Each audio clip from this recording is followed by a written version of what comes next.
Bismillahirrahmanirrahim. Assalamualaikum warahmatullahi wabarakatuh. Pada pertemuan kali ini kita akan melanjutkan materi kita yaitu metode komputasi aktuaria. Kemarin kita masih membahas tentang value at risk ya dengan metode eh, simulasi Monte Carlo pada aset tunggal dan pada portofolio. Nah, pada kesempatan ini kita akan mencoba mencari value at risk dengan menggunakan dua metode ya, yaitu di metode distribusi normal dan metode distribusi test student pada RStudio. Kalau kemarin kita melakukan simulasi pada Microsoft Excel ya. Oke. Nah, sekarang langkah pertama yang harus kalian lakukan adalah kalian harus membuka software R-nya dulu ya. Oke. Oh, sebelum itu saya akan dulu menjelaskan formulasi atau rumus untuk mencari var dengan distribusi normal itu adalah adalah Z1 min alfa ya, di mana alfanya itu adalah taraf kesalahan. Misalkan alfanya bisa kalian ambil 5% atau 10%. HP-nya itu adalah having period. Jadi seberapa lama kalian memegang saham, apakah 1 hari atau 1 minggu atau 1 bulan. Nah, sedangkan eh, ini adalah eh, sigma ya ini ya. Ini adalah sigma ya, sigma R ya. Sigma R itu adalah standar deviasinya ya. Ini adalah standar deviasi dari datanya gitu ya. Oke, untuk yang kedua juga sama untuk menggunakan oh ya, ini pakai distribusi T ya, bukan Z. Bentar, ini salah ya.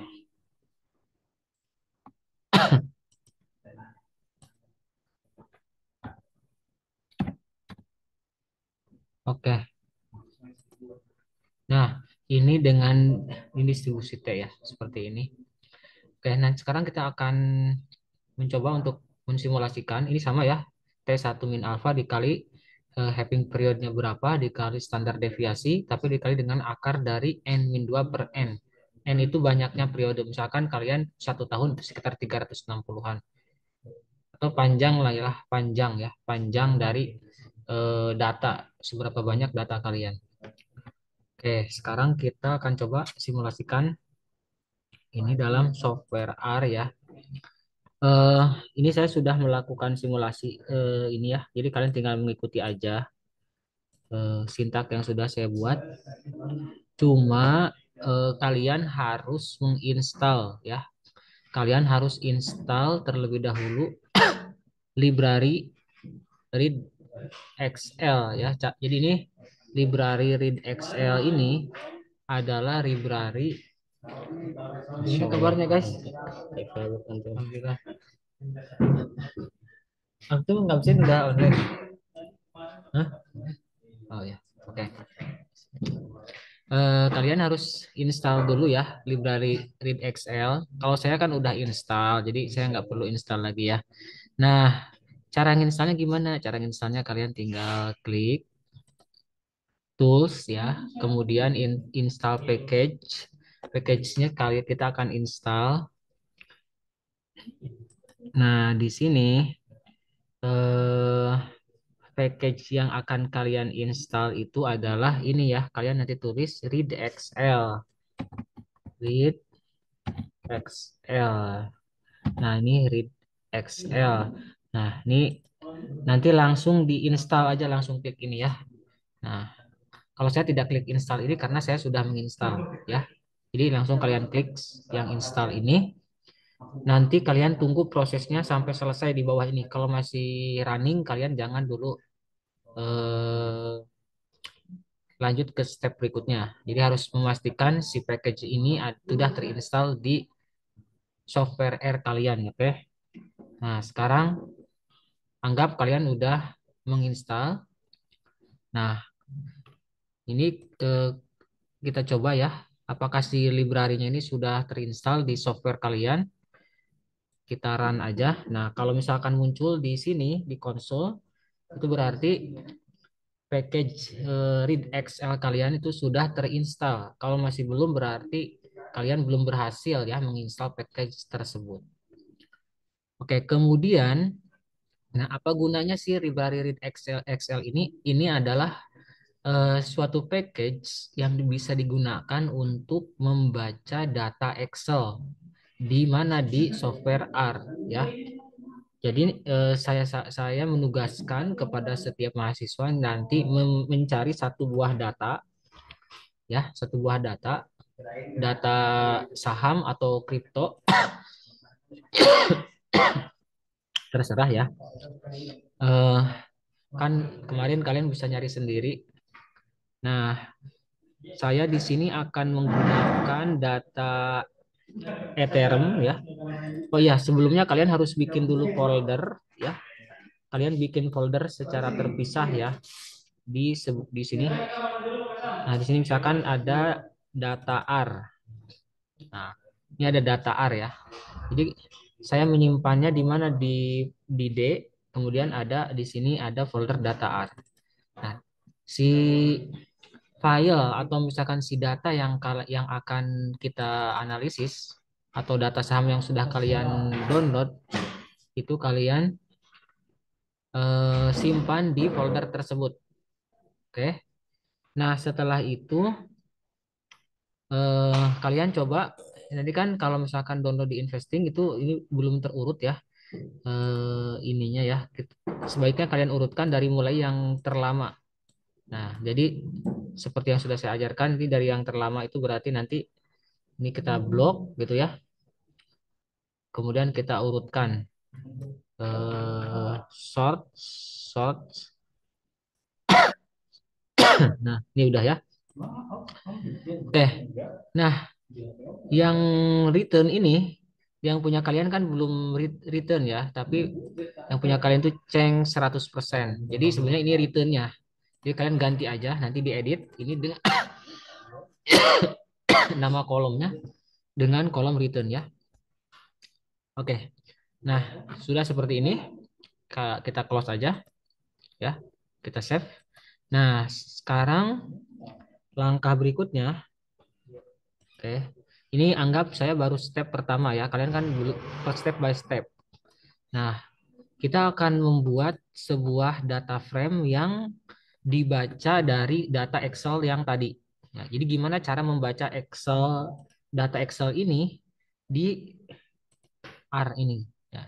Cara membacanya, kalian tadi sudah memastikan bahwa kalian sudah menginstal library readXL. Kemudian berikutnya kalian harus buat data frame seperti ini, Ethereum. Ya ini terserah ya. Kalau yang punya saya cryptocurrency-nya, produknya Ethereum. Punya kalian apa misalnya saham BBRI boleh ya. Ini kan variabel terserah kalian. Nama variabel ini kita buat sendiri ya. Nah, tidak harus sama dengan saya untuk yang bagian ini Ethereum. Kalau kalian pakai Bitcoin boleh ya. Oke.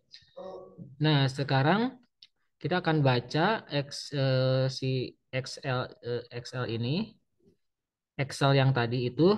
Nah, caranya gimana? Kita klik Ethereum Read Excel seperti ini. Kemudian, nah ini saya kosongkan ya. Dari mana dapatnya yang ini? Nah, caranya kalian masuk ke folder yang tadi, yang ini ya. Ini folder. Sini ada data. Nah, kemudian kita baca data ini. Kita ambil lokasi penyimpanannya dengan cara klik kanan, terus properties. Nah, kemudian kalian copy ya ini, di copy saja, di copy, terus kalian paste di dalam kurung. Nah, seperti ini. Nah, di sini ini masih pakai slash, jadi kita pakai garis miring, kita ganti ya ini dengan garis miring. Nah, kemudian ini kita baru menentukan lokasi penyimpanannya. Yang punya kalian mungkin nanti berbeda ya, nggak harus sama tergantung kalian menyimpannya di mana. Nah, kemudian karena kita harus menambahkan nama filenya, kita tulis di sini garis miring ya. Kemudian kita ambil sekarang nama filenya ya. Ini bisa di copy atau ditulis biasa. Misalnya kalau untuk mempermudah langsung copy aja biar betul ya. Ini copy gitu. Nah, langsung kita bawa ke sini dan dipaste di sini setelah garis miring. Oke, ini sudah paste. Nah, ini pastenya harus ada ekstensi .xlsx ya, karena ini filenya dalam bentuk Excel. Kalau nanti filenya belum seperti ini harus ditulis di ujungnya. Kemudian kita kasih tanda petik di sebelum ini D dan di sini. Oke. Nah, sudah seperti ini. Terus kalian kita akan run ya. Oke. Nah, kalau sudah seperti ini, berarti ini tidak terjadi error, berarti sudah bisa dibaca gitu ya. Nah, terus bagaimana cara menampilkan data tadi di sini? Caranya kita klik view aja, view. View ini sintak ya. Jadi harus benar-benar sama. V-nya V besar. Kalau V kecil nanti nggak keluar karena dia sensitif terhadap huruf kecil dalam kurung nama variabel data frame tadi. Kalau yang punya saya Ethereum karena produk saya Ethereum, kalau punya kalian disesuaikan aja. Tulis di sini ya. Langsung kita running lagi. Oke. Nah, otomatis si R ini akan menampilkan data frame yang tadi ya. Ini cryptocurrency yang tadi. Nah, di sini kan ada data tanggal, price, open, harga pembukaan, high, low, fall, dan return. Ya, seperti ini. Nah, di sini kalau kita lihat ada 367 baris. Artinya karena baris pertama dipakai untuk judul berarti datanya itu ada sebanyak 366 baris. Gitu ya. Kemudian kolomnya ada 7 kolom. Oke, kita lanjutkan ya. Berikutnya, berikutnya ya ini kita masuk ke yang sebelah kiri aja. Oke, nah di sini ini kita close dulu ya yang ini karena ini belum. Oke, nah kita baru sampai tahap ini tadi ya. Ini menampilkan data Ethereum. Nah kemudian sekarang sebenarnya kita ingin mengambil data dari Excel itu seluruhnya atau hanya beberapa saja yang akan kita analisis gitu kan. Jadi kita perlu membuat eh, variabel baru ya. Di sini saya bikin datanya data strip var. Ini nggak harus sama seperti ini ya untuk bagian ini. Nah, kita akan mengambil dari data tadi, Ethereum tadi ya. Dari data Ethereum tadi. Sebentar, yang tadi belum dikeluarin dulu ya. Oke, kita keluarin. Nah,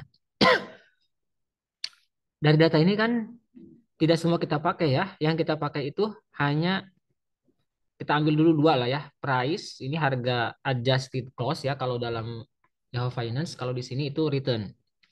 Jadi kita ambil dua kolom ini. Kita akan mengambil 366 baris misalnya dari sini.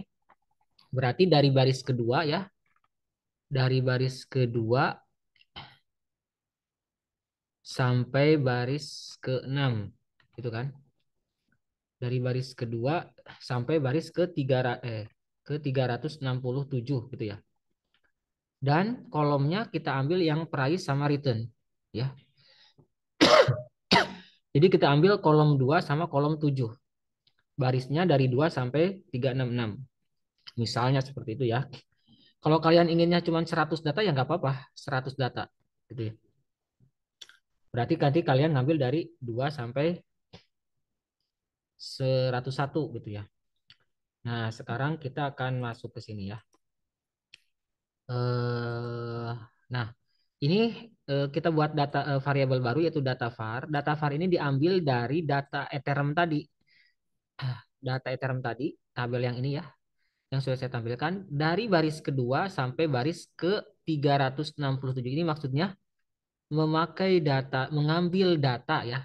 Ini mengambil data dari data Ethereum tadi tapi hanya dari data kedua sampai data ke 367 misalnya. Contohnya aja sih ini. Kalian mau dari data baris keberapa sampai ke berapa terserah ya. Yang penting jelas periodenya dari tanggal berapa sampai berapa. Nah, kemudian di sini kasih koma. Nah, koma. Nah, di sini adalah kolom keberapa yang akan kita gunakan. Nah, karena kita tidak akan menganalisis semua kolom ya, dari 7 itu kita hanya akan menganalisis 2 kolom saja. Berarti di sini kalian kita akan yang kita pakai adalah price sama returnnya doang kan. Price itu ada di kolom kedua ya, sedangkan return itu ada di kolom ketujuh. Oke.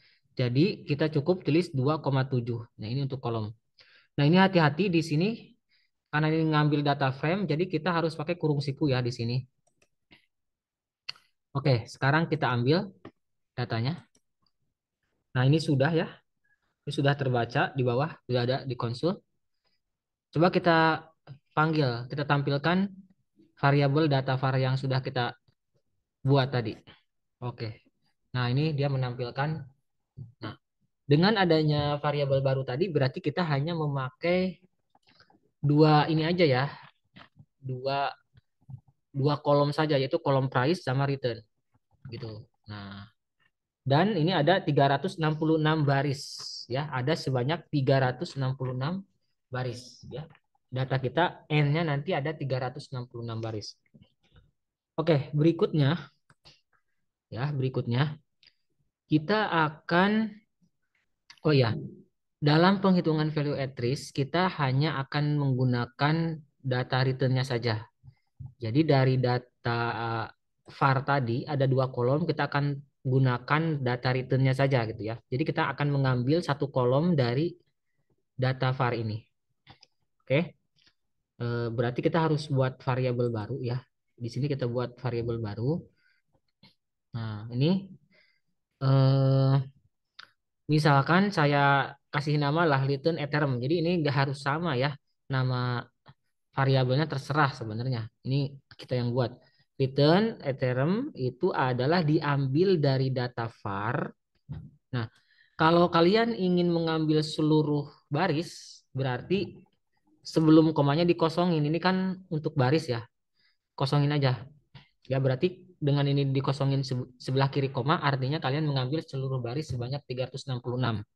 Tapi kalau kalian ingin membatasi, ya dibatasi aja. Misalkan dari 1 sampai 50 ya silahkan. Gitu ya. Terserah. Nah, ini dua itu adalah kolom yang kita pakai itu adalah kolom kedua. Karena tadi kan di data var ini ada 2 kolom kan, kolom price sama return. Yang akan kita gunakan untuk menghitung value at risk dengan metode distribusi normal dan distribusi T itu hanya kolom return saja. Jadi kolom return berada pada kolom yang kedua. Makanya di sini kita tulis 2. Oke. Nah, sekarang kita akan panggil. Oke. Ini sudah terbaca, tinggal dipanggil ya. View. Udah. Nah, jadi sekarang kalian punya eh, satu buah baris ya return. Nah, mungkin ada pertanyaan ya, Pak, kenapa nggak langsung ngambil returnnya aja dari tadi? Oke, sebenarnya kalau cara cepatnya bisa langsung seperti itu. Cuma saya ingin menunjukkan bahwa ini teknik mengambil beberapa kolom dari banyak kolom yang tersedia ya. Itu caranya seperti itu. Jadi kalau misalkan mau cepat langsung ke sini nggak masalah.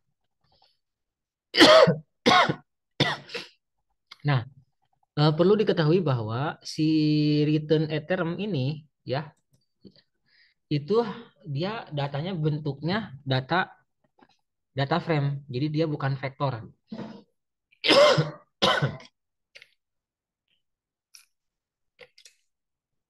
Supaya mempermudah perhitungan, kita ubah jadi data vektor. Oke. Nah, ya, caranya supaya kita bisa mengubah ke data vektor ya, kita buat variabel baru seperti biasa, tapi jangan variabel yang sudah dipakai ya. Misalkan kasih nama data lah, variabel data. Ini sama dengan return Ethereum. Ini return Ethereum itu adalah data yang sebelumnya ya, variabel yang sebelumnya. Return Ethereum itu akan kita konversi ke data vektor, dari data frame. Sintaknya adalah pakai kurung siku double, double kurung siku. Kemudian, nah, kalian lihat nama judul apa namanya kolom ya. Kolomnya tadi kolom apa tadi nama kolomnya? Kebetulan nama kolomnya di saya ini return. Jadi kolom ini harus kita copy namanya return ya. Jadi ini diisi dengan return. Kalau misalkan yang punya kalian bukan return atau masih ceng 100% ya. Jadi yang di copy-nya yang ceng 100%. Tapi jangan lupa dikasih tanda petik karena dia kebaca sebagai list ini ya, data doang, bukan angka. String. Oke. Selanjutnya untuk membuktikan bahwa dia itu vektor ya, kita akan cari panjang vektornya ya. Berapa sih panjang vektor ini? Berarti kita tulis di sini n ya. Variabel n ini untuk mencari panjang seberapa banyak datanya. Berarti n sama dengan ini nama variabelnya nggak harus n ya. Boleh diganti dengan yang lain tapi yang length ini kan sintak. Jadi ini harus sama. Length dalam kurung data. Kebetulan nama yang punya saya tadi data. Kalau yang punya kalian diganti ya sesuaikan aja. Oke, berarti di sini kita akan punya n ya. Oke, n sudah ada. Kalau mau ditampilkan boleh kita panggil aja n-nya di sini berapa panjangnya ya. Langsung kita enter. Nah, n-nya 366. Jadi panjang vektornya 366. Oke. Jadi ini sudah ya sebenarnya. Nah, berikutnya kita akan menghitung value at risk dengan distribusi normal dan distribusi T ya. Nah, jadi ini metode berikutnya. Kemarin kan pakai simulasi Monte Carlo, dengan sekarang pakai var Z dan var T karena ada banyak metodenya ya. Bisa dengan historical. Jadi kita udah ada 3 metode setidaknya. Oke, sekarang kita akan cari rata-rata. Rata-rata dari vektor data ya. Untuk mencari rata-rata ya, saya tulis di sini variabelnya rata-rata. Kalian tinggal pakai mean dalam kurung nama variabel kalian tadi apa. Kalau nama variabel saya kan data ya. Jadi langsung aja. Oke, ini data. Langsung kita panggil. Oke, ini udah bisa. Kemudian yang kedua kita akan menghitung standar deviasi. Ya, standar deviasi. Standar deviasinya berapa? Oke, cara menghitung standar deviasi rumusnya adalah SD dalam kurung nama variabel. Nama variabelnya data. Nama vektor ya, data. Nah, kemudian kita akan membangkitkan Z yang berdistribusi normal, tapi dengan menggunakan distribusi kuantil. Ya, Z sama dengan key norm. Nah, ini key norm ini distribusi kuantil ya. Udah saya bahas sebelumnya. Kuantil dan distribusi normal dengan taraf kesalahannya 0,05 di sini. Ya, karena saya menggunakan taraf signifikansinya 5%. Kalau kalian mau menggunakan 10% berarti boleh di sini jadi 10%. Oke, berikutnya kita akan menghitung nilai T. Nilai T apa namanya kuantil dari distribusi T rumusnya adalah QT. QT 0,05 tapi kalian harus menggunakan parameter panjang. Jadi kasih koma terus N. Nah, kenapa N tadi? Karena yang punya saya panjangnya adalah dikasih nama vektor N. Nah, kemudian kita akan tentukan nih HP-nya berapa. HP itu berapa lama kalian memegang misalnya saham. Setelah kalian beli saham itu akan dikip berapa lama. Misalkan 1 minggu terus dijual ya. Ini saya kasih 7 ya. Kan ini datanya data harian ya. Jadi 7 di sini maksudnya 7 hari. Jadi setelah saya beli sekarang 7 minggu kemudian 7 minggu 7 hari kemudian kalian jual gitu kan. Kalau kalian ingin pakainya 30 hari 1 bulan ya silakan. Atau 1 hari silakan ya. Ini kan terserah nanti. Eh, ini simulasinya saya gunakan 7. Oke. Nah, sekarang untuk mencari value at risk dengan distribusi normal tadi udah ada rumusnya ya. Nah, langsung aja di sini akar dari HP di sini square root dari HP-nya, having period. Oh ya, ini belum saya run ya tadi ya. Kita harus running dulu. Oke, satunya udah, yang HP-nya juga. Karena kalau nggak di running dulu nggak kebaca dia nantinya. Jadi harus satu-satu ya. Nah, sekarang kalian kalikan di sini square root HP, akar dari HP-nya berapa? Kalau yang punya saya tadi variabel HP ya, dikali dengan Z. Nah, Z-nya kan udah ada di atas ya. Dikali dengan deviasi. Deviasi itu adalah standar deviasi yang saya buat variabelnya. Kalau kalian standar deviasinya variabel yang lain ya diganti, disesuaikan. Oke, berikutnya, oke kita panggil dulu lah untuk si ini. Kita panggil di sini ya. Oke, sudah ya. Nah, kita tidak akan keluarkan dulu hasilnya. Kita akan langsung ya, bareng sama Pak var untuk T. Kalau untuk distribusi T ini sama aja. Square root HP dikali dengan T. Jadi Z-nya ganti dengan T ya. Dikali dengan deviasi, tapi dikali dengan akar ini. Akar dari N-2 per N. Nah, ini kita panggil. Kita run dulu. Oke, sudah ya. Nah, sekarang kita akan mengetahui di sini berapa maksimal kerugian kalau kita menginvestasikan saham di cryptocurrency Ethereum selama 7 hari. Ya, selama 7 hari itu maksimal kerugiannya berapa persen. Tapi dengan catatan data yang kita gunakan itu adalah dari selama berapa, historical selama 1 tahun ya datanya. 1 tahun kalau saya. Nah, kita akan panggil ya di sini. Cara manggilnya tinggal ditulis aja. Nah, di sini ada minus 0,140414. Jadi ini min 14%. Jadi maksimal kerugian ada 14% ya. 14% kalau kita investasi di Ethereum dengan menggunakan patokan tadi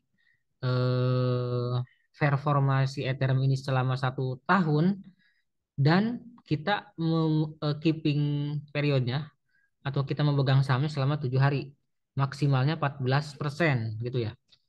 Nah, mungkin nanti lebih besar ya kalau misalnya kalian ini memegangnya lebih dari 7 ya. Misalkan 10 hari atau 30 hari. Nanti dicoba aja. Nah, untuk yang T-nya sendiri sama kita panggil juga. Nah, ternyata ini hampir sama banget ya. Mau pakai distribusi normal atau distribusi T itu hampir sama. Ini bedanya di 0,0 ya. 0,00 ya bedanya. 0,00 sekian. 14%-an lah ya. Nah, sekarang kalau misalnya taruhlah kita punya uang itu 1 juta. Kalau kita investasi 1 juta dan di saham Ethereum selama 7 periode, maka kita akan mendapatkan kerugian maksimal itu sebesar berapa? Maka caranya ya udah kita masukkan rugi di sini, var modalnya dikali var Z ya, var Z yang ini. Run. Ini sudah. Yang kedua juga yang kedua pakai var T ya. Sudah. Nah, jadi kalau kita punya uang 1 juta diinvestasikan di saham di cryptocurrency Ethereum selama 7 hari dengan menggunakan apa namanya patokan datanya 1 tahun sebelum, maka kita akan mendapatkan maksimal kerugiannya adalah 140.000 ya. Kalau kita keepnya, kalau kripto itu biasanya lebih fluktuatif ya daripada saham biasanya. Oke, nah sekarang berikutnya yang kerugian. Rugi ini kerugian dengan distribusi T ya kita panggil juga. Nah, seperti ini. Oke, jadi sekarang tugasnya kalian mencari data lagi ya, atau pakai data yang kemarin, tugas yang sebelumnya juga boleh. Ambil satu data aja, nanti simulasikan seperti ini ya. Ini uangnya tidak harus 1 juta, kalian boleh berapa aja bebas ya. Oke, Nah, kemudian nanti hasilnya di save dan dikumpulkan. Gitu. Mungkin sampai sini saja untuk video pertemuan kali ini. Ya, ini adalah pertemuan terakhir untuk mata kuliah eh, metode komputasi sebelum UTS, karena pekan depan udah minggu tenang. Oke, terima kasih. Assalamualaikum warahmatullahi wabarakatuh.